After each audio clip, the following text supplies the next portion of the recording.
And I'm Lila. We are so glad and thankful that you could join us this morning. We are about to get started. So every morning we have 4 students that go out and raise our flag.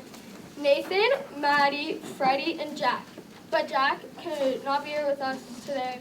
Now Hannah and Vanessa are going to come up and start you guys with the Pledge of Allegiance.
Color guard dismissed.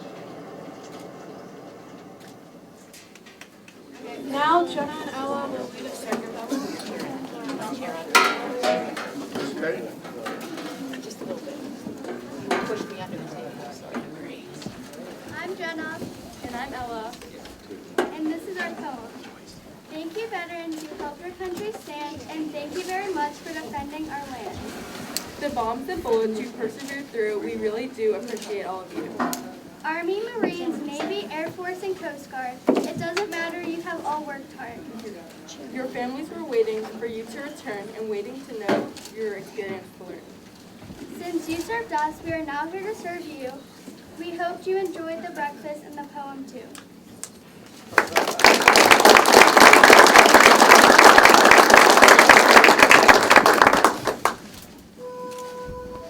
I walked through a county courthouse square.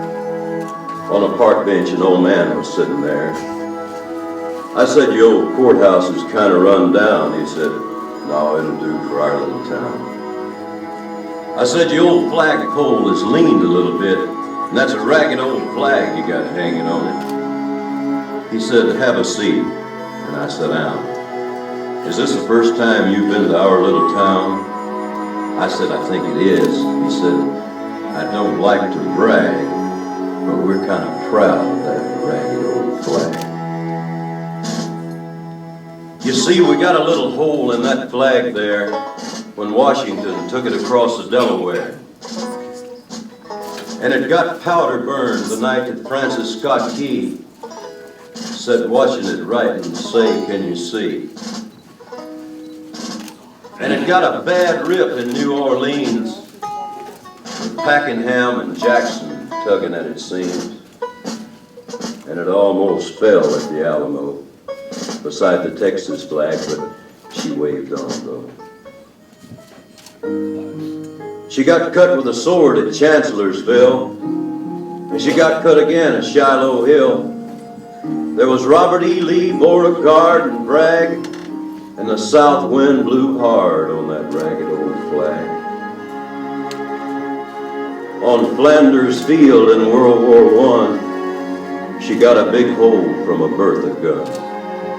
She turned blood red in World War II.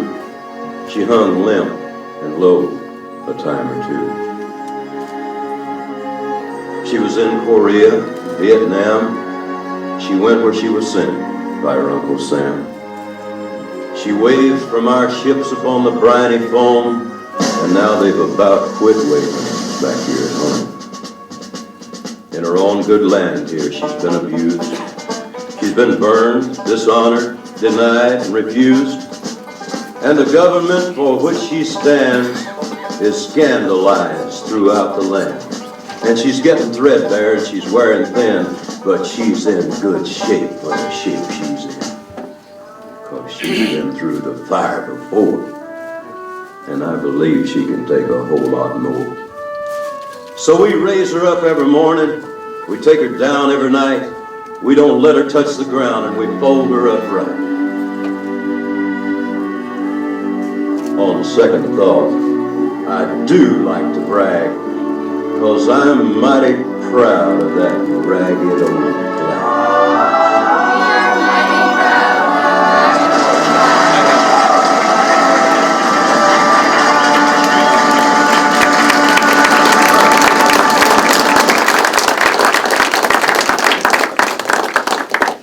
Now Nathan and Matthew will lead us in a prayer.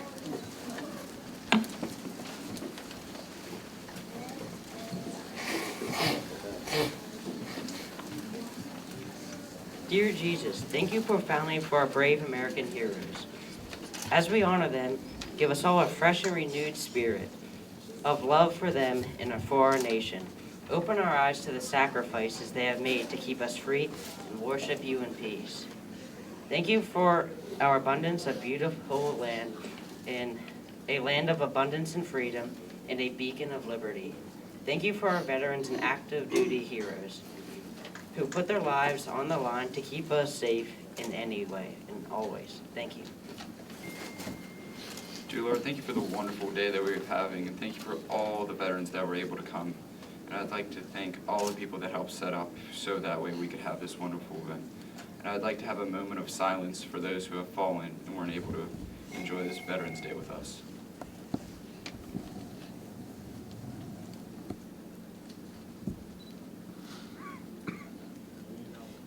Dear Lord, thank you for this wonderful day. In your name we pray. Amen. We're serving now.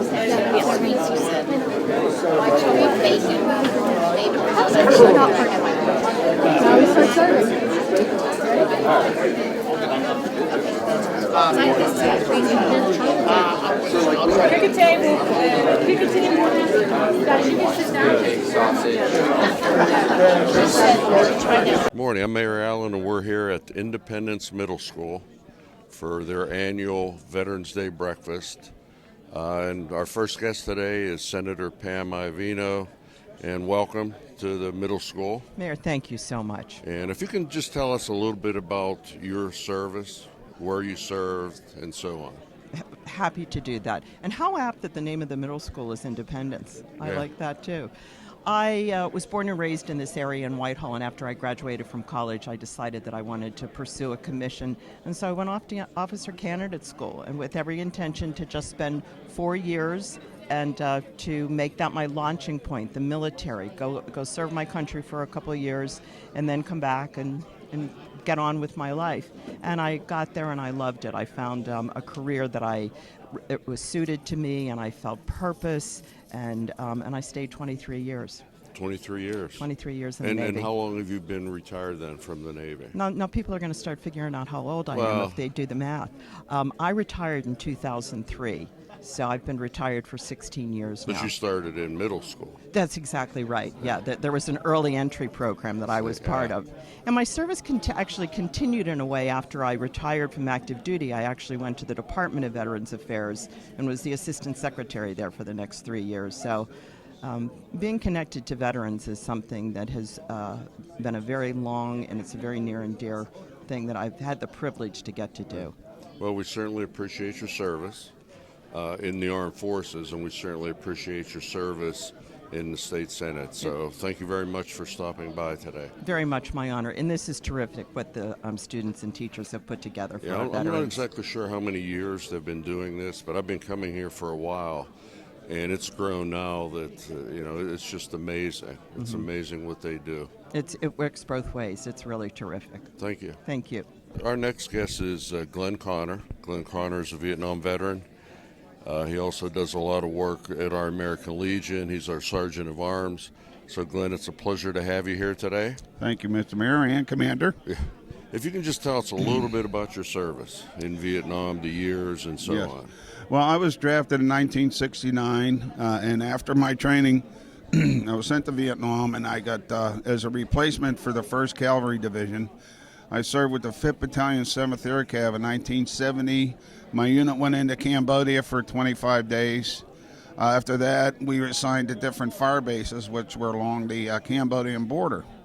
And at the end of 10 months, I was transferred to the 1st Aviation Brigade on gun jeeps. So I spent my last 3 months patrolling the roads over there.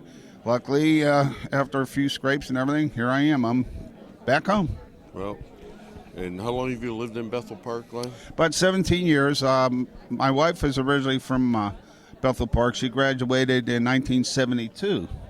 And in fact, I have her original POW MIA bracelet on. It's Captain Gary Chavez, Captain United States Air Force, shot down the 30th of July 1970 over Laos. His wife still lives in New York City, and his remains haven't been recovered. Okay. Well, we thank you for your service. Thank you, Jack. All right. And Commander. Yep. Our next guest is Dan. Dan has he'll explain to you exactly what he does. He has a dog here, Sky, and he's involved with the VA. So welcome. Thank you for having us. This is our second year being here. We're really happy to be here. I have a dog, Sky. He's a 3-year-old border collie. Sky and I have been certified through Therapy Dogs International as Therapy Dog team, and we go every Sunday to the VA hospital in Aspinwall, and we visit the vets, or we call them his buddies. Yeah. He goes out and visits the vets, and a lot of the guys are in there for a couple of months, and they don't have the opportunity to see their own dogs because the VA won't let them in. So we're kind of a surrogate, if you will, to let the dogs in, let Sky in, and they get to pet him and throw the ball around for him, and he has fun. Now, how long have you been doing this? Well, you have to be a year old. The Sky has to be a year old before Okay. he's even allowed to take the test. So we took it when he was about a year and 3 months old, and ever since then, so it's been about a year and a half now. Okay. And what exactly, when you say he takes a test, what exactly does that entail? Yeah, it's a half-hour test, and it's making sure that he can interact with people really well. He interacts with a lot of equipment really well, like wheelchairs and beds and loud noises, things that might surprise. He has to be able to do whatever I tell him to do at any moment, because if somebody has a medical issue, we need to get the heck out of the way Right, right. in a hurry, so he needs to be able to respond to that the same way. Another really important thing is what I call the Leave It command. The Leave It command is where if there's a pill on the floor and he sees it, he tries to take it. I don't want him to take the pill because Right. God knows what it is. So Right. I tell him leave it and he can't touch it.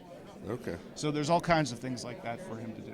Now, you go just to the Aspinwall VA. Do they have the Yes. same program at Oakland and the other VAs? They do, yeah. But because of my schedule working, I can only go to the one Oh, in sure. Aspinwall on Sundays. Sure. Yeah. Well, it's a great program, and Yeah. I'm sure the veterans appreciate it. Yeah, So it's thank completely you very volunteer much. too. So, I just do this out of the goodness of our heart. I Well, we suppose. appreciate that too. Right. Well, we're now with Natalie Mahalik. Natalie's our nuclear Natalie, as we found out yesterday, is our state representative, and she does a lot with veterans. She hosted a Veterans Day breakfast yesterday that was filled to capacity. So, Natalie, thank you for being here. Absolutely. And Natalie's also a Navy veteran. If you can just tell us a little bit about your service. Sure. I joined the Navy right out of high school, about a week out of high school. And when I say that, I think people think I joined on a whim, but I actually had that in the works years in advance. I was in the delayed entry program all throughout my senior year. I had inspiration to join all throughout my childhood. My 6th grade teacher was actually sent off to Desert Storm a few months into into the school year, and I can still vividly remember, him leaving in his uniform. Mm-hmm. His reserve unit got called up, and we actually, by coincidence, had a Kuwaiti family come in, to the area and had a student there We all wore our Free Kuwait shirts, and it just the impact that he had on, the service and that particular family. It just was something that stuck with me and never left. So that was, in part my inspiration, and as well as my grandfather being in the Marine Corps to join the service. I joined the Navy. I'm nuclear Natalie. Apparently, I was in the nuclear power program as a machinist mate. And it's just, something that sticks with you. I don't have any regrets about my service, and it's shaped me into the person that I am today. How many years did you serve? 4 years. 4 years? Mm-hmm. Were you on a ship or submarine or? Well, much to my dismay, I was not allowed to be on a submarine. This was the late 90s when I had joined, and despite what my recruiter had told me, women could not serve on submarines at that point in time. I think it's a little different now. I think post-2010, female officers could serve on the SSBNs, the larger Seawolf class of submarines. But at that time, no. I was actually on a non-nuclear powered ship for a while in LHD-3, a marine carrier, which is why I'm constantly making marine jokes. If that explains anything about me. It does. Well, we thank you for your service, and we thank you for what you're doing in the House of Representatives in Pennsylvania. You're a terrific asset to Bethel Park, and we do appreciate you. Happy to do it. Thank you. Thanks, John. Well, I'm now with Sam DeMarco. Sam DeMarco is one of our county council persons, and I want to welcome you to Bethel Park and certainly the IMS Veterans Day breakfast. So, thank you, Jack. Happy to be here. Okay, if you could just tell us a little bit about your service and what you did in your branch. Sure. I'm a Marine Corps veteran. I served in the United States Marine Corps. I was what was called an avionics technician. An avionics technician is an aviation electronics technician. So what I did is I worked on what they call the black boxes, but were the aviation electronics gear that comes out of the jet aircraft. So I worked on communication navigations equipment. I worked on radio equipment. I worked on Doppler radar. And so basically that's what I did for the 4 years that I was in, from 1976 to 1980. Okay. Where were you stationed at? Was originally, when I went in, I did my boot camp at Parris Island. Okay. I went to Meridian, Mississippi for a couple days. Then Millington, Tennessee, which is right outside Memphis, homeland of Elvis Presley. Yep. Did 6 months of training there, and then I'd never been to the West Coast. The way the Marine Corps works is the higher you finish in your class, you get your choice of the orders that come down, or duty stations. So I'd never been to California, so I selected California, and I was stationed at El Toro, which was in Southern California. Then sort of missed that, came back to the East Coast, and came back to Jacksonville, Florida, where I finished for the last 2.5 years and completed my term. Okay, so you're telling us you were at the top of your class. You was had fortunate- your choice. I was fortunate enough to spend a lot of time at the beach. Yeah. Yes, sir. Okay. Well, we certainly appreciate your service, and thank you for joining us today. It's my pleasure. Thank you, Jack. Okay. Got a great bunch of kids here. It's what they do here is incredible, and we have it on film, the program that they did. They do a lot for veterans. Bethel Park does a lot for veterans. In fact, our municipal manager, who just started 3-4 months ago, he is totally impressed at the programs that we have here. We have the chamber this afternoon, and that's a veterans lunch, plus what we have on Veterans Day.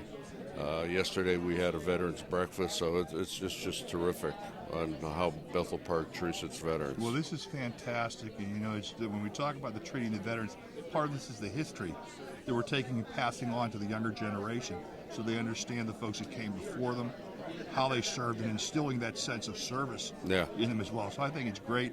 Happy to participate, and it's a pleasure to see you, my friend. Okay, thank you very much. Our next guest is Ed Blank. Blank is retired from the newspaper business, and we welcome you to the IMS Veterans Breakfast. If you could just tell us a little bit about your service, what you did, where you were. Yeah, I was assigned to the U.S. Army Signal Corps, and went in service in August of '65, and in August of '66, the unit I was with was deployed to Vietnam, and because we all went over together on a troop ship, halfway through our tour of duty, half of us had to go elsewhere. We were disseminated to other units, and so I went from the 40th Signal to the 267th. And these were pole line companies, so what we did was go into areas that had just been cleared and erected telephone poles and strung cable. And where we couldn't put the poles, we dug ditches 6 feet deep and buried the cable in there. We disinterred countless thousands of red ants and scorpions. Now, how about like the battle zone, so to speak? Were you close to that, or were you back farther? Never active in battle. We sometimes see it in the distance. Okay. But our job was support staff. Okay. And how long were you in Vietnam? A year. A year. Yeah. And then you came back. I came back and went on with my civilian life for 46 years without a look back. And now I'm involved with 9 veterans organizations, and on a weekend like this, there's just no stopping. No, we have something. I wish we could spread this largesse out over a period of 52 weeks instead of everything this weekend. But this is an outstanding event. Yeah, well, like I mentioned to Sam, Bethel Park is really behind their veterans. I mean, from Memorial Day to Veterans Day. Everyone here is so welcoming and polite and assertively friendly and respectful. It's a wonderful event. And the way things are going, or different things going on in the world, it's nice to see these 7th and 8th graders just take hold and appreciate what all the veterans have done. While watching that program a few minutes ago, I thought, how many schools do absolutely nothing like this? No sense of veterans or service time. Yeah. I think with the passing of the draft, there's very little sense of what went into, in effect, building the country we have today. Yeah. Well, we have one. Well, it's obviously more than one teacher because the whole staff has to get behind it. But Jen Mackel, she just takes the bull by the horns, and she does events throughout the year. So our hats off to her, and certainly for all the veterans that are here today. So thank you very much. God bless you, sir. Thank you very, very much. Okay, our next guest is John Normal. John Normal is the ex-commander of the Bethel Park American Legion Post 760. John's also a member of the Honor Guard. So I want to thank you for doing that. I want to thank you for your service. If you could tell us a little bit about what you did in the Army. Well, in the Army, I was in the Corps of Engineers, and which was in Fort Belvoir, Virginia. And at the time, I tried out and got a position on a drill team, and that's the ones where you throw the rifles around. And so I did a lot of that. I had a pretty good service. It was right before Vietnam broke out, so I was very lucky there, too. And that's pretty much it. I was E4, which would have been Corporal status. Yes. Well, we appreciate your service, but now you're in the Honor Guard. If you can just tell us what the Honor Guard does, because there's no better representation that you do for the veterans than what you do now. Well, we honor the veterans that have served, and that family requests a military tribute, and we do a 21-gun salute, a rifle salute with, and then we play taps. We have a chaplain that gives a talk before we do that, and most of our work is at the National Cemetery, which, if you haven't been there, is absolutely gorgeous. And it's a tribute to the men and women who have gave of their lives and gave of their time to serve our country. So it's an honor to do it. And we are connected with the VFW and library, and because we don't have personally enough members that did it. And it was started about the year I guess, about 20 years ago it started. Mm-hmm. And it's been going on pretty strong then. So. And how many funerals would you think you do a year? Well, this last week, in 5 days, we did 7 funerals, so probably about 35, 40 a month. And it's all voluntary. I mean, it's all voluntary. They don't get paid to do this. Nope. They do it out of the goodness of their hearts. So we appreciate what you do. It's an honor to do that. Yeah. Okay. Okay. Thank you very much. Our next guest is Shannon Crawley. She's a member of the American Legion Post 760. Shannon is retired from the Air Force, and if you can just give us a little background on your service. Okay, I spent 20 years in the Air Force, and I went in as a aircraft maintenance officer, where I was basically responsible for supervising the mechanics that fixed the aircraft.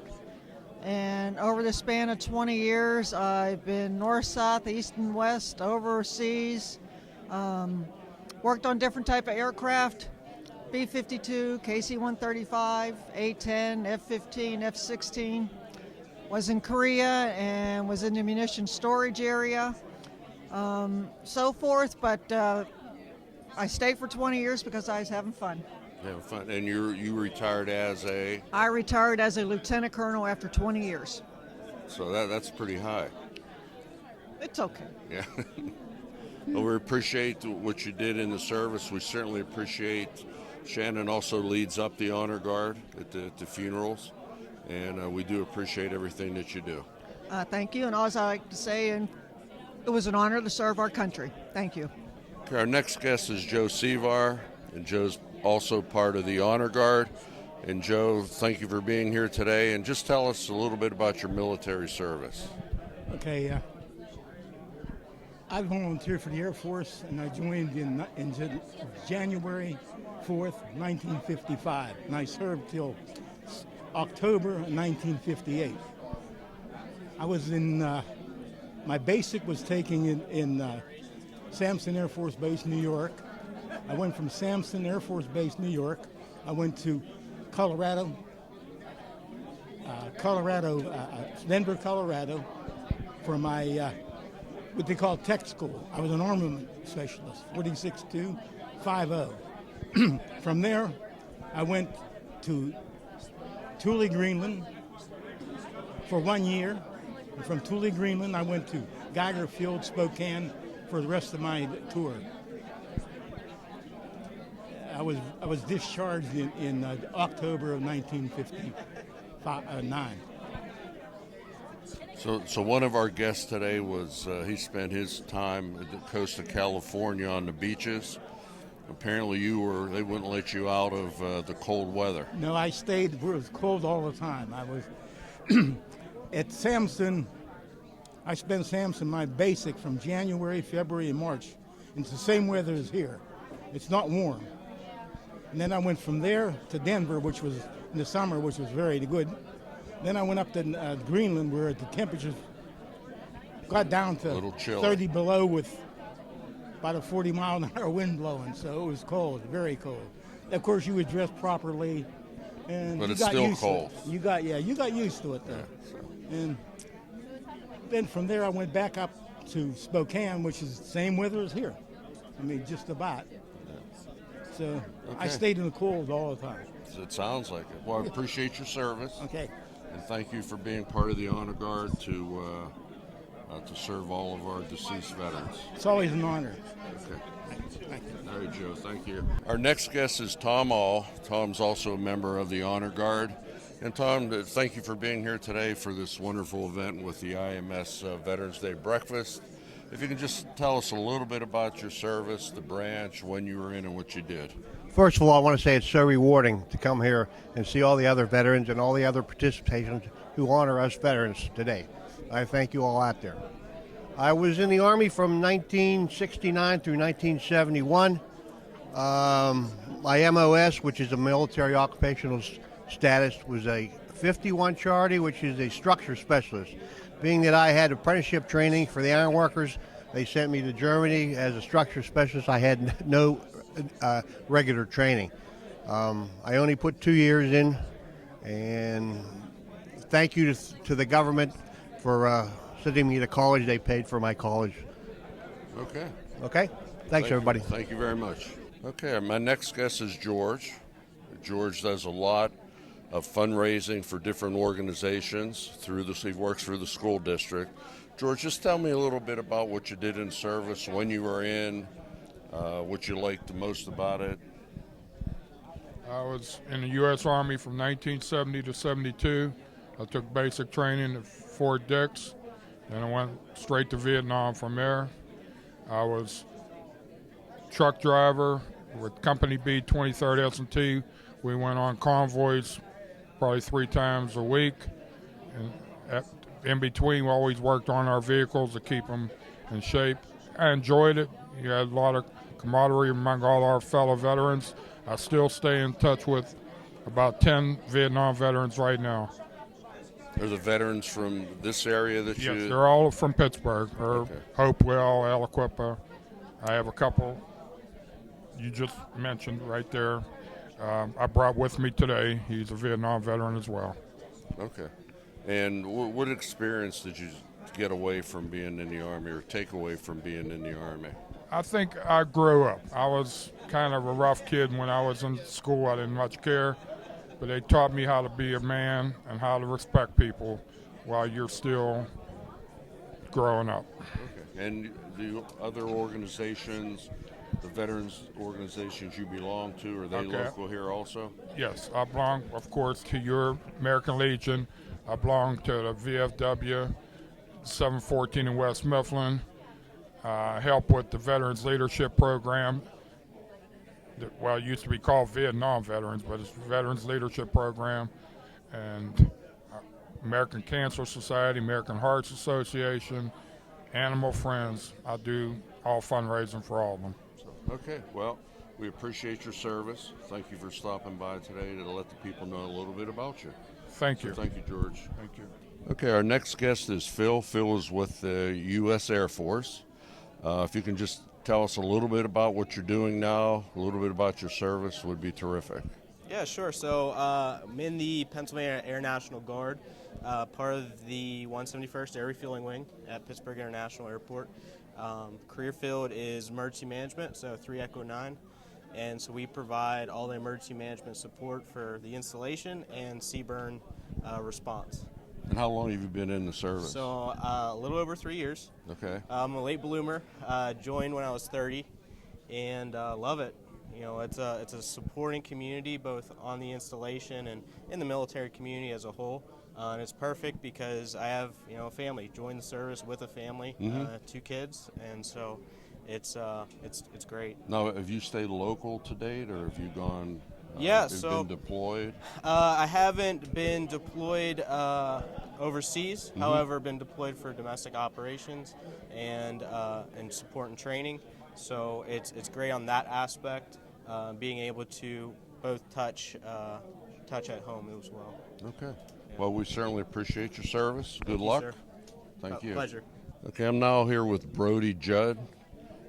Brody's a member of the U.S. Coast Guard. We usually don't see Coast Guard people, so it's a pleasure for you to be here. If you can just tell us a little bit about what you do. So, U.S. Coast Guard, we're located out of Bridgeville, PA. We are responsible for patrolling all 3 rivers in the western Pennsylvania area. We primarily are responsible for patrolling. We patrol about 120 miles down the Allegheny, as well as the Monongahela, as well as the Ohio River. Our primary mission here in Pittsburgh is enforcing boating safety laws.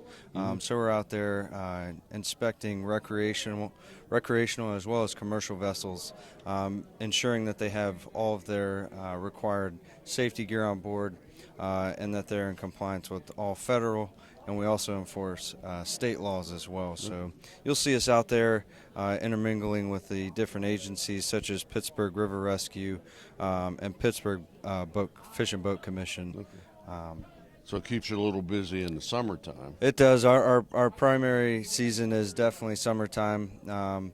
We're operational as long as there's no ice on the river. We don't have any ice breaking capabilities with our assets. But our busy season is definitely the summer. And how long have you been in the Coast Guard? I've been in the Coast Guard about going on 9.5 years now. Okay. So this is going to be a career for you? Yeah, most likely going to be a career. Yeah. So leaving here, most likely going to be a big ship. Okay. Well, appreciate your service. Absolutely. And to keep those rivers flowing. Hey, we'll try. All right. Thank you. Hey, no problem. Okay, our next guest is Nate. Nate is a student here at IMS. Yes. Nate actually did the invocation today, which was super. Thank if you you. could just tell us a little bit about you and the group of students that you have here that honor the veterans. Well, we started making cards in September, and we sent them out. We sent about 150, and only like 35 people made them. So to have only 35 like kids coming up at lunch, doing them at home in their free time, and just knowing that there's kids out there that want to be involved in this, and I know everybody here loves sitting down and talking to the veterans, especially me. I love sitting down and hearing all their stories about what they went through, and we're all just so thankful that they could come today. Yeah. Well, we appreciate, as a veteran, we appreciate what you do. Mm-hmm.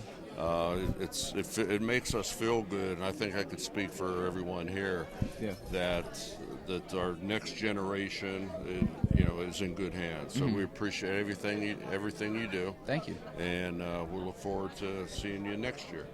Thank you very much. Well, I'm now with the person that actually organizes not only for today's Veterans Breakfast, but she also does things throughout the year. And this is Jen Mackerel. And I want to thank you from the bottom of my heart for what you do for all the veterans. The kids that you have here are amazing.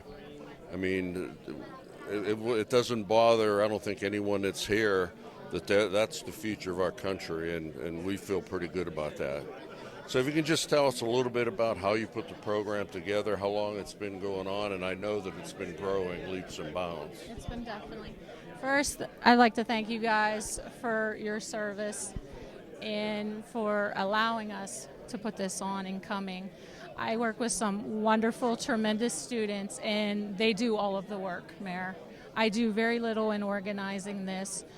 We've had it about 10 years now. I started it when I had a student deployed, or a student's father, I should say, deployed, and they said, hey, what can we do for the veterans? So we sent some care packages over there, and I had students say, hey, what can we do for the local veterans? And we started with coffee and cookies in the cafeteria, and we grew to pancakes and sausage. And every year my students amaze me. They come up with new things, and they just do a fantastic job.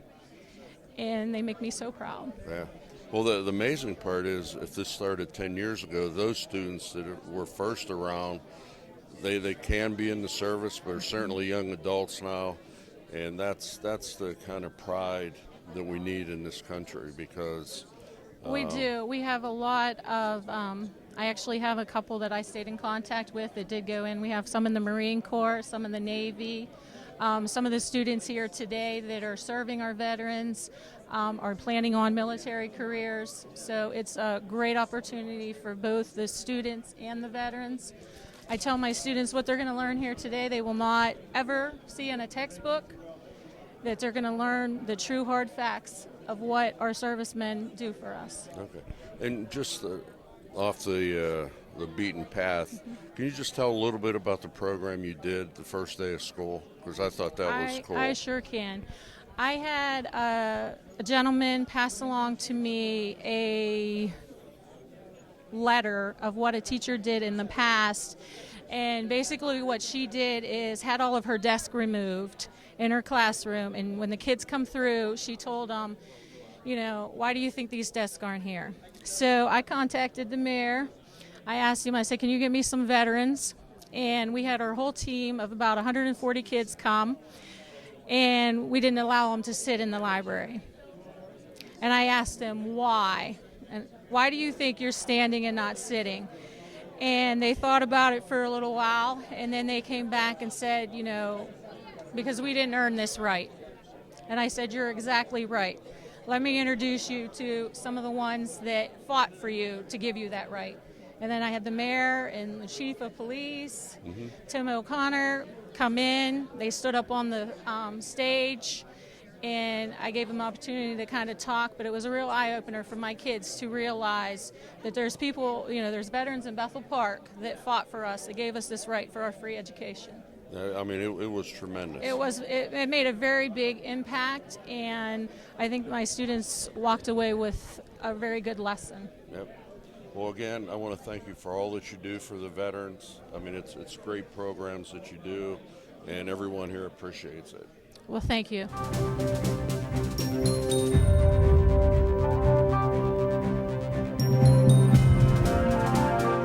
All right, thank you. I want to welcome all of you. I'm Connie Rule. I'm the Executive Director of the Bethel Park Chamber. And on behalf of the Chamber, it's a pleasure to do this. This is our first annual Veterans Lunch, and we hope to continue it from now on. There are so many people.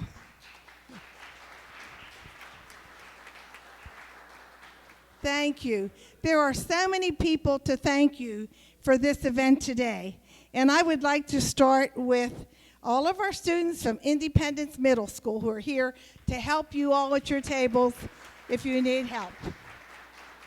That's our 7th and 8th graders. Thank you so much.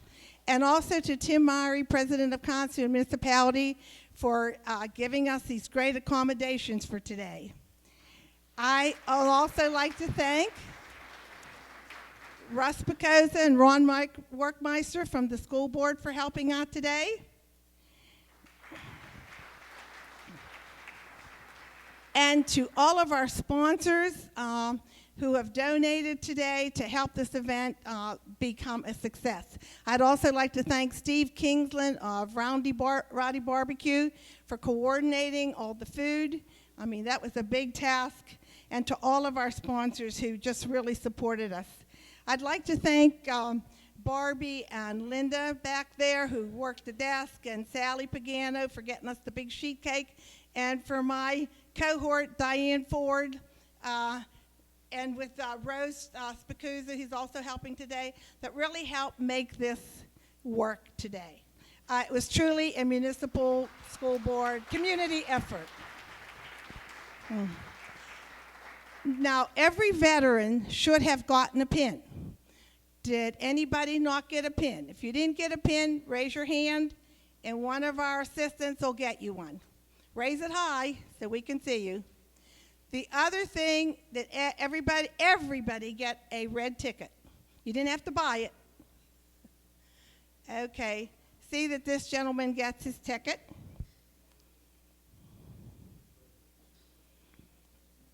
Great.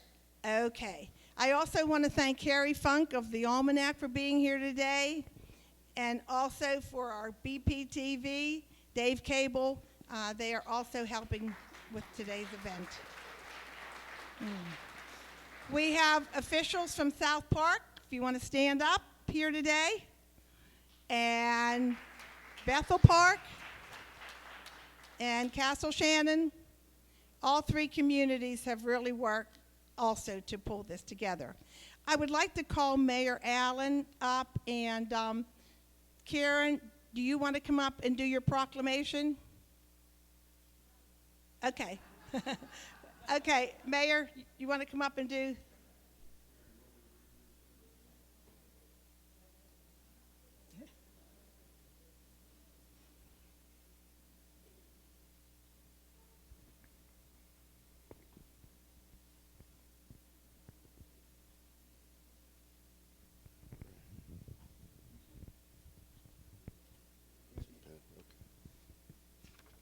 All right, well, thank you for all for being here today. I mean, Connie and the Chamber did a terrific job, and as someone, we had a IMS this morning, we had a veterans breakfast, and as someone pointed out that of all the places that they've been to, Bethel Park in this South Hills area, they just do so much for their veterans, and I appreciate that. Natalie Mahalik had a veterans breakfast yesterday. There's a couple things going on today at the high school tonight. There's fireworks on the 4th of July. Anyone can go to that. That's put on by the high school. Okay, so I have a proclamation, and I'll present it to the Chamber. Proclamation 2019 Veterans Day to designate Monday, November 11th, 2019, Bethel Park Veterans Day. Whereas on November 11th, 1918, the United States and its allies signed an armistice with Germany to end World War I in the 11th month, on the 11th day, and in the 11th hour. And whereas in 1919, to honor and memorialize the sacrifices of more than 100,000 service members who perished in the war and countless others whose lives were forever altered, President Woodrow Wilson proclaimed November 11th as Armistice Day. And whereas in 1954, after World War II, it had required the greatest mobilization of soldiers, sailors, Marines, and airmen in the nation's history, the 83rd Congress amended the act by replacing armistice with veterans. Therefore, I, Jack Allen, Mayor of Bethel Park, do hereby proclaim Monday, November 11th, 2019, as Bethel Park Veterans Day. And I encourage the community to observe this day with appropriate programs, ceremonies, and activities. Thank you.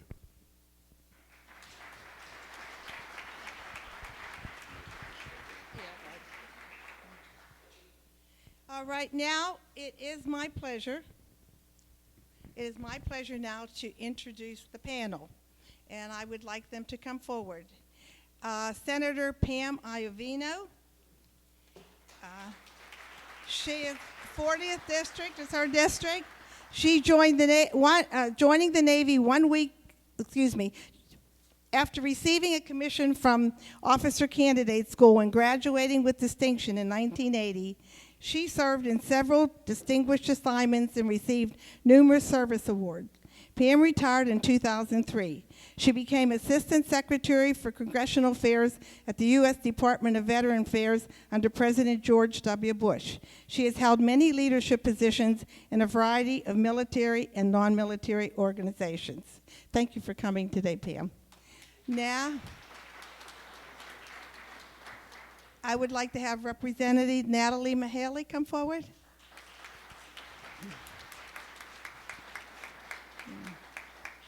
Natalie joined the Navy 1 week after graduation, qualifying to serve in the Navy's elite nuclear power program, where less than a third of all female sailors are admitted. After active duty, she completed a law degree, worked in County District Attorney's Office, eventually started her own business, then joined a large financial institution. Natalie's the mother of 3 children. She's currently serving the 40th District.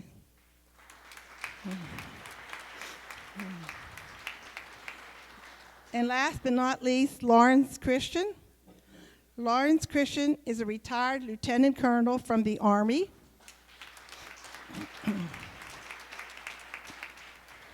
Just before his retirement, he served as deputy commander and chief of staff at one of the brigades at Fort Benning, and then he established the Veterans Local Government Fellowship Program to help soldiers transition from active duty to civilian jobs in municipal government. He then modeled it as a fellow in the city manager's office in Columbus, Georgia. He and his wife with their 3 children moved to Bethel to be our new municipal manager in July.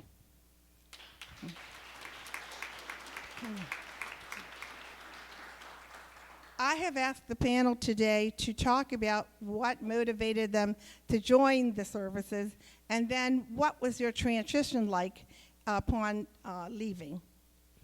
We can start with Senator Iovino.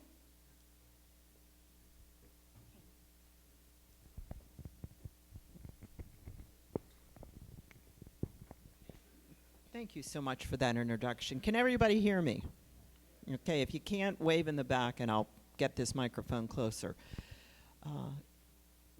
I was told as I came in today that this is the first time you're putting this event on, so congratulations to the Chamber. This is a marvelous turnout. Give yourself a round of applause for sure. I graduated from college and I did something that I don't think is atypical for somebody with a new college degree to do, and that's make a decision to join the service and get yourself some good management experience, leadership experience, start building a resume, earn some education benefits if you want to go on to get a master's degree or law school, do something like that. So I don't think that's very unusual whatsoever, except that I was a female rather than a male. It's a story that a lot of young men do.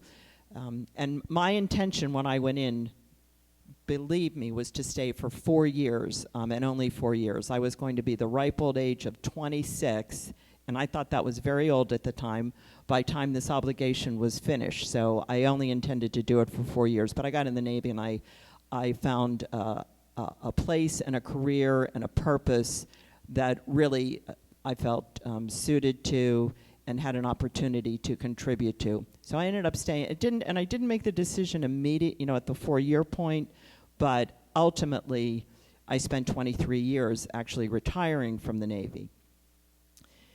The transition out is, and I'm preaching to the choir here, but every time I do get an opportunity to talk about that so that those who have never worn the uniform can have an appreciation of what it's like. When you get that DD-214, those discharge papers, there's a lot of things that are coming to an end, besides your employment and your paycheck and a culture and a family.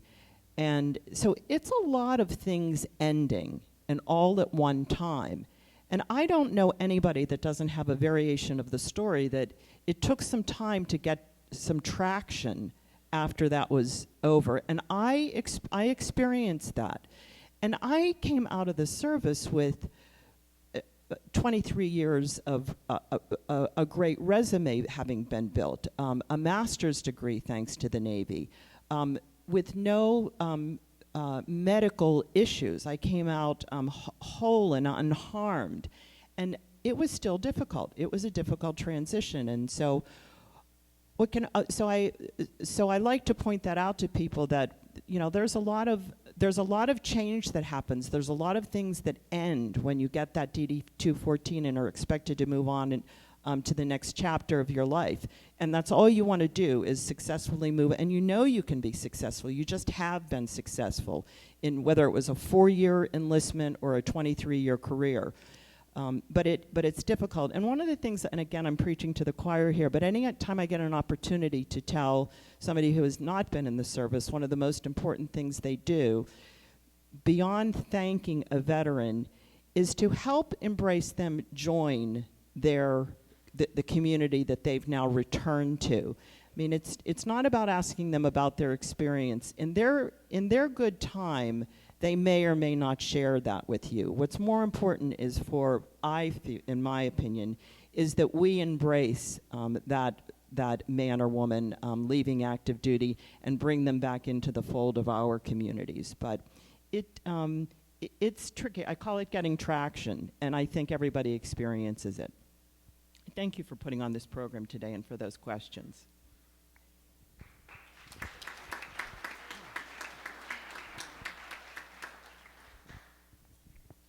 Thank you. And just echoing what Senator Iovino said, I think this is just a fabulous event. I held a veterans breakfast yesterday, and there have been just a number of events over the last few days, and it just really gives me comfort to be in a room with so many people who have served. There is something that just makes me feel at home being amongst all of you, is we just share a certain camaraderie. And that's something that you don't get when you get out of the service, because you do tend to be alone for a while. At least I was.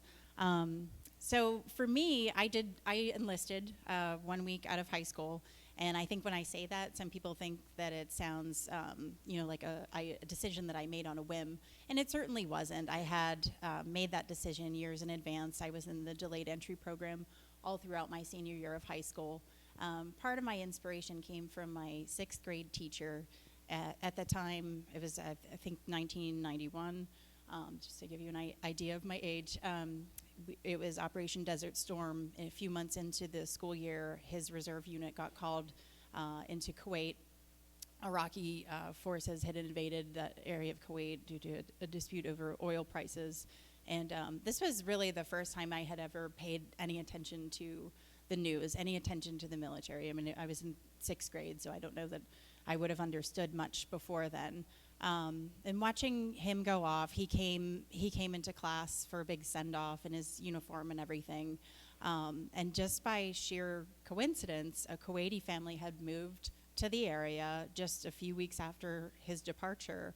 And I remember the student, she ended up being in our homeroom, telling stories about how her family had escaped Kuwait, and just thinking about our teacher going over to help families like her. I mean, it just made an impact on my life. I can still very vividly remember her and my teacher leaving, and then we had this big ceremony for him, welcoming him back toward the end of the year. I just thought, what an incredible thing that he had done for families like Ranima's, to go over and try to, free the people of Kuwait. And I just thought that was such an incredible thing to do for our country, for their country. And I just knew that I was going to do something like that one day. It was just so important. So I took the ASVAB, the recruiters would call, my parents would hang up on them, and I would call right back because I wanted to sit down and meet with each branch. So it was, very, very thought out. I chose the Navy because I felt that it best fit my personality. And, I think Senator Iovino and I had discussed this previously at a few women's veterans events, but the job that I did in the Navy, and I don't think it was just unique to the position that I held in the nuclear power program, but I wasn't prepared to be just the only female in my position, and I don't think that there's any way to sort of prepare an 18-year-old for that experience. But I'm grateful for it because it's made me who I am today. It's given me confidence to go into, now into the state legislature where, it is a male-dominated world, and really not think anything of it. And I think that goes back to the experience that I had down in the engine room. They stuck me down in the engine room because you could tell I couldn't even find the stairs here, so I wasn't up driving the ship or anything like that. So we would have been lost at sea. But transitioning out of the Navy, I think is difficult for anyone, and I think in different periods of time it was made more difficult about how this society was receiving you. And it wasn't that I, came out 19 years ago. It wasn't that we were mistreated. I think in large part I just wanted to blend in. I went to college right out of the service, and I just wanted to blend in. I wasn't ashamed of my service, but it was, I did my time. I was done, and I wanted to just be a regular college student. People thought I just had a really awesome fake ID. They didn't know that I was actually of age because I had served prior. So I went about my life as if, I kind of buried it away, as if it didn't happen. And again, it wasn't that I was ashamed. I just wanted to move on and get my degree and go to work. And it's only been in the last few years that I've really gone to different veterans events and became part of different veterans organizations, and sort of unburied that experience. And it's been really therapeutic for me. I wish I had done it 19 years ago. But now just being out and connecting with other veterans and other female veterans really has been something that has been a long time coming, and has helped me I think just grow as a person and connect with other veterans and hear their experiences has just really helped me out tremendously in the last few years. But I, again, thank you all for being here today. It does, just looking around the room and I see so many familiar faces, it just gives me comfort to be with all of you, so that we do have that certain camaraderie. So very nice to be here.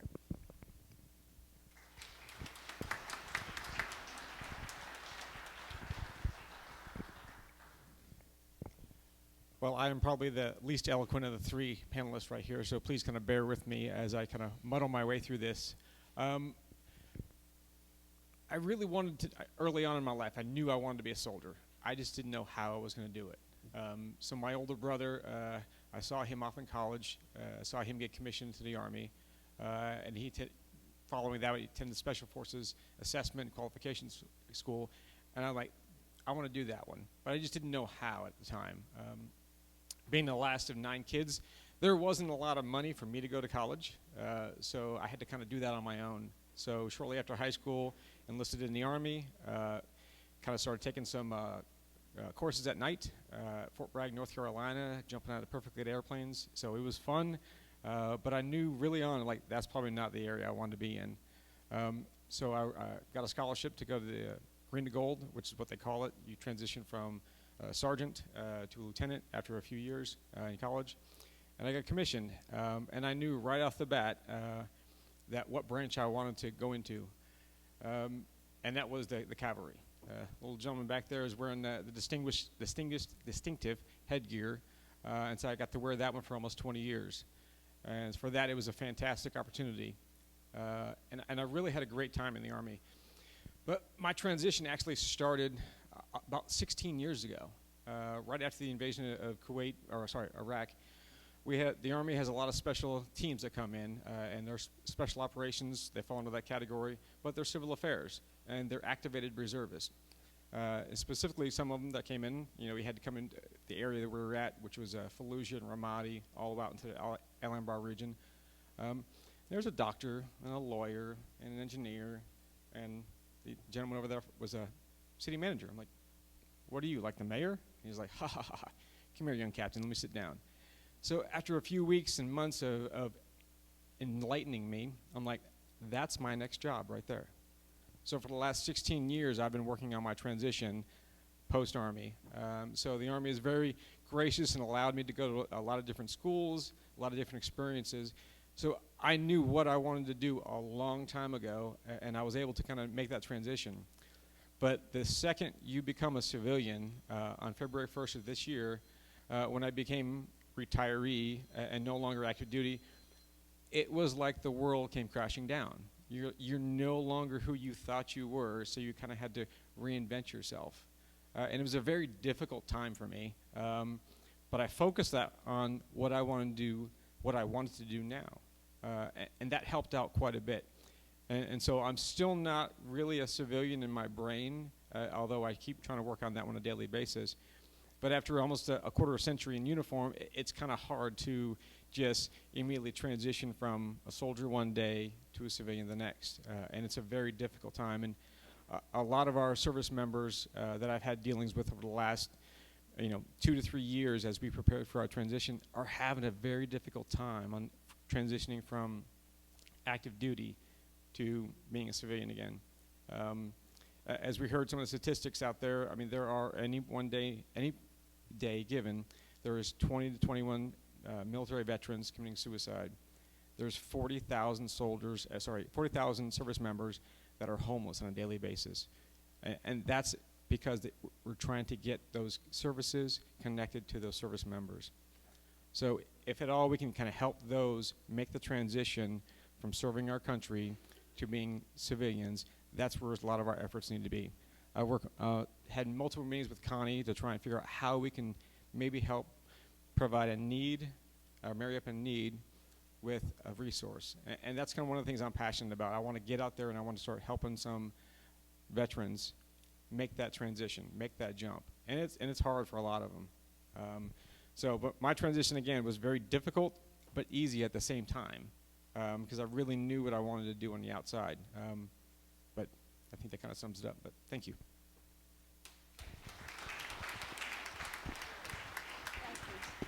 Thank you all for sharing those thoughts with us. I also would like to mention, in about the last 5 or 6 years, Bethel Park has been graduating 10 to 12 seniors who are getting military scholarships or just joining the various services, and I think we should be very proud of that as a community. So I think this little talk today, they'll be seeing it on BPTV, so that'll be great. And thank you so much. Now comes time to eat. That big moment I know that you've all been waiting for. So at this point, I'd like to have Mayor Allen give us the invocation.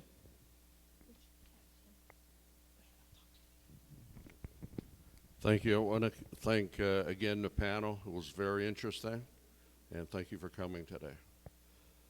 All right, if we can bow our heads. Loving God, bless all those gathered here today as we come together in friendship and fellowship. Place in our hearts the desire to make a difference to our families, to our community, and to our country. Give us balance in times of distraction and uncertainty. Help us move towards our goals with determination and always with an abundant sense of humor. Thank you for the food in a world where many know only hunger, for our faith in a world where many know fear, for friends in a world where many know only loneliness. Please bless this food we're about to share, those who prepared it, and those who served it, and all those who have worked to make today a special occasion that it is. And finally, to all our men and women of the United States military who we salute here today, without your service to our country, we would not be gathered around these tables to share our food. For all of this, we give you thanks. Amen. Okay, I'm here with Brian Schill. Did I pronounce that correctly? Absolutely. All right. And Brian's going to let us, actually I've known Brian for quite a while, but I really don't know about his military record, so he's going to inform you and he's going to inform us exactly what he did in the military. So why don't you give us a little background? Well, unfortunately, I won't be able to do that because if I did, I'd have to kill you. You wouldn't be the first. Exactly. So actually, I have two different stories to tell. My first story was right out of high school. I enlisted in the United States Air Force and went to basic training and decided to choose a career that had the longest title, an integrated avionics instrument and flight control system specialist. So I ended up, my first 4 years, I was an F-16 maintenance tech. So I spent some time in Las Vegas and Germany, both tough duty. I'll bet. And then once I got out, I went to college, and I sort of missed the military. And it just so happens that where I was working at the time, there was also a gentleman that happened to be the squadron commander for the fighter squadron at the 112th TAC Fighter Group at the Air National Guard. Mm-hmm. So I talked to him a little bit, and the Air Guard ended up putting me through pilot training. Okay. So I filled out my 20 years in 2006 after flying for 16 years with the KC-135. Okay. Flown around the world, had a great time. Now, were you stationed overseas too then, or everything Nope. was out? Everything flying for the Guard was out at Pittsburgh. Out of Pittsburgh. Absolutely. And you're not involved there anymore? Occasionally, I get in and out, both there and the 9/11. Okay. All right. What part did you enjoy about the Air Force since you were there for a while? What did you enjoy the best? Well, obviously it's the people, especially in the Air Guard. The one thing I will say about the active duty, and it was really very, very interesting, is when you're active duty, people are all over the world. They're all different colors. They're all different shapes and sizes, and you all come together and get it done. Mm-hmm. And back to my Guard time, it's all local folks. Yeah. So it's 16 years of very close friendships and people working together, and that by far is probably the best memories I have. So. Okay. Well, we thank you for your service, and I see you quite a bit, so I'll see you in the near future. Yeah. Thanks, Commander. Okay. Okay. Our next guest is Devlin. Devlin obviously is a Marine Corps veteran. Hoorah. And just tell us a little bit about your service, when you were in, what you did. I joined right before September 11th in July of 2001. And I went to boot camp. I was scheduled to ship out October 15th, 2001.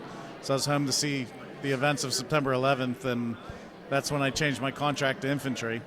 Okay. And then I ended up doing 3 tours, 2 in Iraq, 1 in Afghanistan. I was in the battles of Nasiriyah, Diwaniyah, Shamli, Al-Qut, Baghdad, Fallujah, and Saqawiyah in Iraq. And then I spent about 8 months in Afghanistan on the Pakistani border in the Kunar province. Now, how many years did you serve in the Marines? Only 4 years, 1 enlistment. You did all that in 4 years? Yes, sir. You must have been on the fast track. That's right. So. I like to think because I was so good, the Marine Corps couldn't fathom going to war without me. Well, what it was is they couldn't find you. Right. You were everywhere. But I did it to stay out of trouble. Well, it's interesting because after 9/11, it seemed like everybody jumped forward to sign up. They wanted to go. But you were actually there before 9/11, so it had to get your blood pumping also.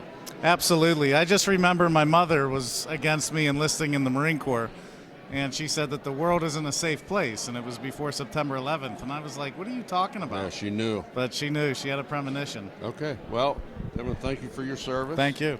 Absolutely. I appreciate it. Enjoy Veterans Day. Thank you. All right, I'm here with Mr. Edwards. Mr. Edwards is a World War II fighter pilot, veteran, and I just want to tell us a little bit about your service in the war. Well, being a fighter pilot is the best job you can have in the war, because you're flying a beautiful plane all over, and other beautiful planes are going along with you, and it was a wonderful experience. But you were one of the few that didn't get shot down, from what I understand. Actually, the bombers, they took the stuff. They had to go through that terrible anti-aircraft fire on every run, and regardless, they had to stay on lines and drop their bombs, and they were sitting targets. Yeah. They're the ones that got. So they cleared it out for you. Yeah. Well, we flew protecting them around, and we kept far enough away they couldn't get us, unless we saw German planes going down to attack them, and we would chase them away. Yeah. Yeah. So it was interesting. Met a lot of people from all over the country, and we're all doing the right thing. And we have to remember that everybody at home here was working too to help the war effort. Yeah. So it was everything. We had to win that thing, or we'd be speaking Japanese or German right now. Well, we certainly appreciate your service. And there's not a whole lot of World War II veterans around anymore. Yeah, so, I know, yeah. So we definitely appreciate that, and thank you very much. Yeah. Thank you, Alrighty. Jack. Yep. Okay, after listening to all the veterans tell their stories today, I thought I would let you know what I did in the Army. And it was interesting. After basic training, I was supposed to go to Army Security School. But when I went to Fort Gordon, Georgia, they lost my orders. So rather than letting Alan sit around doing nothing, they assigned me to a master sergeant. And this was like in 1969, 1970. Back then there were a lot of airplane hijacking. So my job was just to bring in Army personnel from all over the country to interview to be an air marshal, which was great. Well, once that finished, I had the second best job, and that was being a cook. So if you ever have inspirations, a cook is the way to go in the Army, because you don't have to clean your uniforms. You wear white uniforms. You don't have to polish your boots. You just have to make sure that all the servicemen and women are fed. So that's what I did in the Army. But to wrap today up, I want to thank BPTV for filming this. Also, Natalie Mahalik, who had the program yesterday, which was a breakfast with veterans. Today, the students at IMS, and this afternoon with the Chamber of Commerce luncheon. It's been a very good and memorable Veterans Day, and there's still a couple ceremonies to go. So thanks again, and I hope you enjoyed our show.